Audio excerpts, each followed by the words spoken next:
In your mother's generation, she just needed, everybody knew you need a man to provide for you. Well, now you don't need a man to provide for yourself. So what do you need a man for? You need a man for emotional security, for emotional support. And what would that look like? Well, for a woman to grow in her wholeness, she's on her male side, she needs to come back to her female side. And when you're on your female side, you're making female hormones.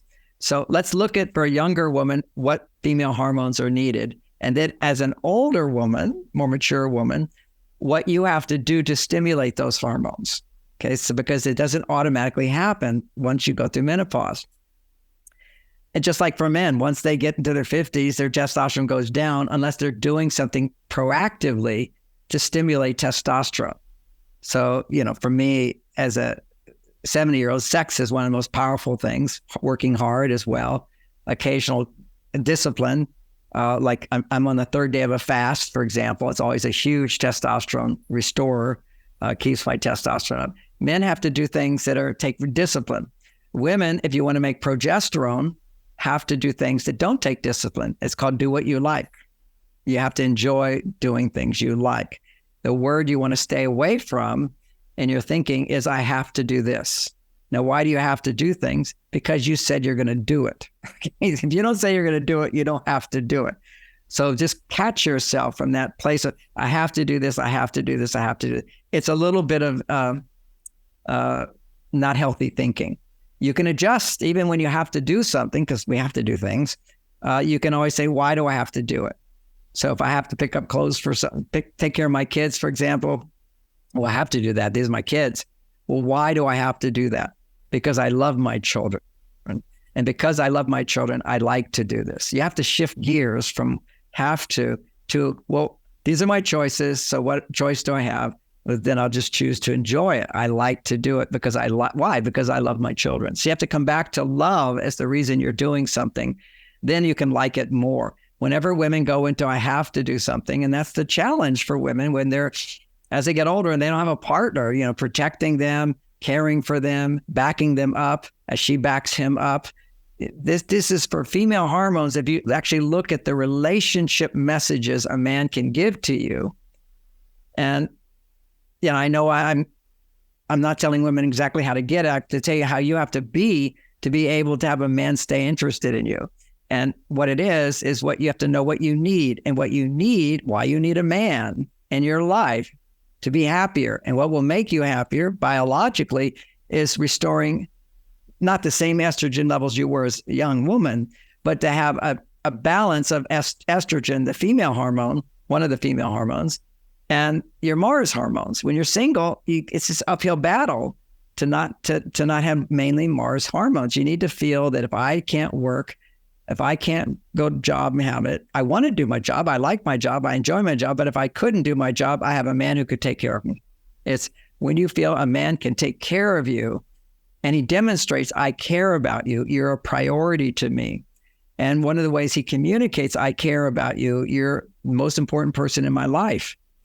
And, then that comes the fact that he also has children probably. And so am I really the most important You're the most important partner in life for me. You're always going to love your kids. There's no doubt about that. And that's a dance you have to do as well, which you should always respect a father's responsibility to his children or to his family members. And at the same time, there's a specialness that you need to be aware of that you require, and he is required to provide for you, which is that you're special. You're the one he sleeps with. You're the one he plans dates with. You're the one he hugs every day. You're the one he listens to. You're the one who's there to help her in whatever she needs help with. Now, you think, well, where are these men? I wasn't that man in the beginning. I had the impetus to do it, but I didn't know how to do it, and I didn't know the value of it. See, men think if I just make money, that's enough, because that was enough for my dad. My mother was very happy. She had her children. She had her neighborhood. When all the kids grew up, then she opened her own bookstore, and that was her part-time job. But, she had a life. It wasn't just work. But when your life is work, you're just making Mars hormones all the time. Venus hormones is doing what you like, doing what you enjoy doing, and making that a priority. That's progesterone.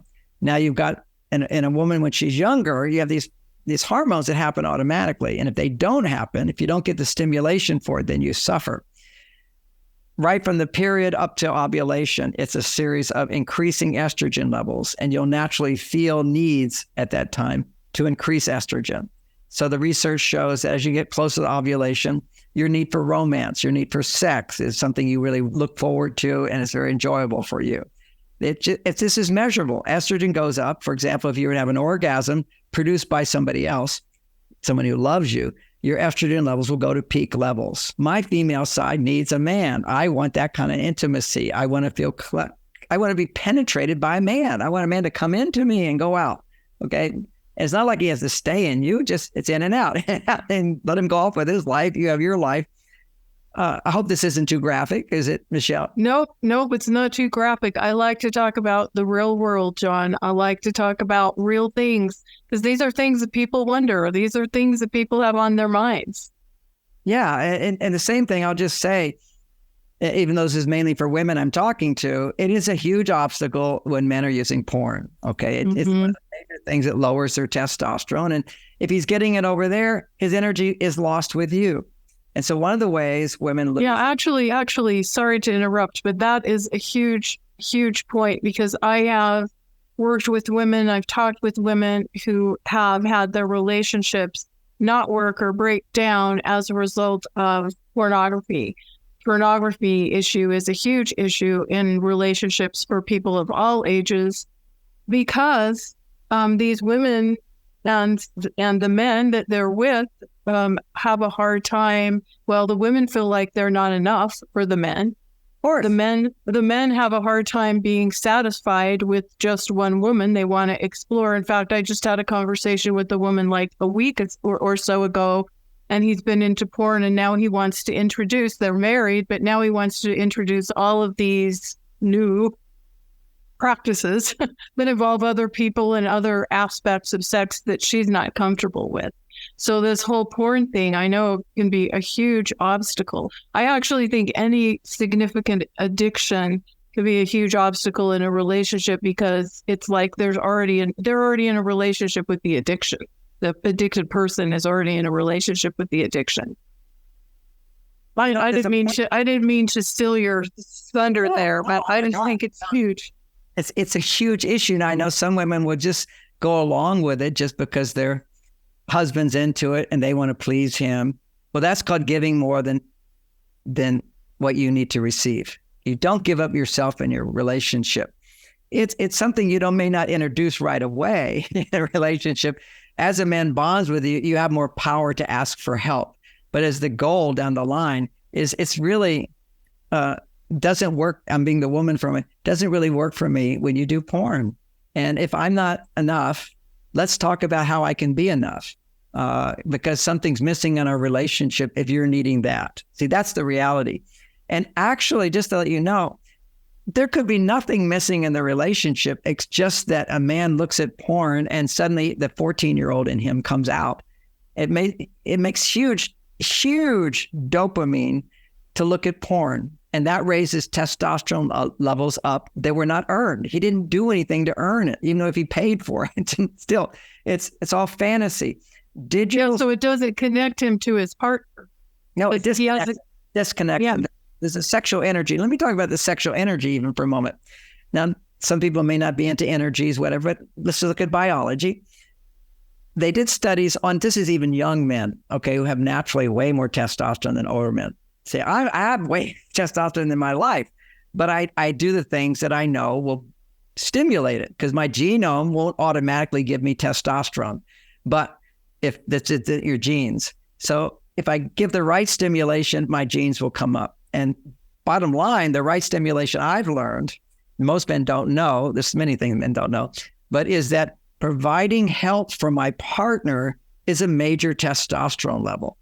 Now, there's an idea in Men Are From Mars that everyone loves, and I'll repeat that one, is that on Venus, little things make a difference the same as big things. So every act of love, big or small, has the same hormonal response in a woman. Okay, so it scores equal. So I can give her 50 roses, estrogen's going to go up a certain amount. I can give one rose, and estrogen's going to go up the same amount. A lot of little things. Occasionally, you have to do something big. birthdays, anniversaries, special vacations, at least one a year, not more. You do big things occasionally. You can't do big things all the time. And the way biology is for women, they don't need big things all the time. They can actually embrace all levels of life. There are many women that live in not big houses and fancy life, and they're very happy if their husband is dedicated to them. That's the dynamic. So men don't know that. Men tend to think bigger is better. Bigger is okay sometimes, but what's better is lots of little. Lots of little. That's affection, that's attention, that's empathy and understanding, that's offering help, that's also having immediate positive response whenever a woman asks for help.